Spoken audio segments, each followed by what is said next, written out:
Hello 18! Welcome back to my channel. Update tayo sa ating SB19. Ito nga, matapos na blinak last 3 years ng SB19 ang BTS sa kanilang Butter para maging number 1 ang kanta ng SB19 na Basenga last 3 years.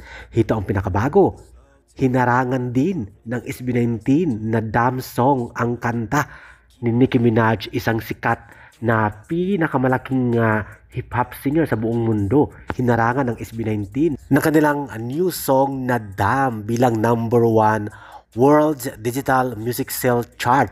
Instead na si Nicki Minaj, ito ay naungusan at na-block ng SB19 na kanilang kantang Damn. Kaya mga ilang linggo din naging number 1 ang Damn bilang number 1 World's Digital Music Sale Chart.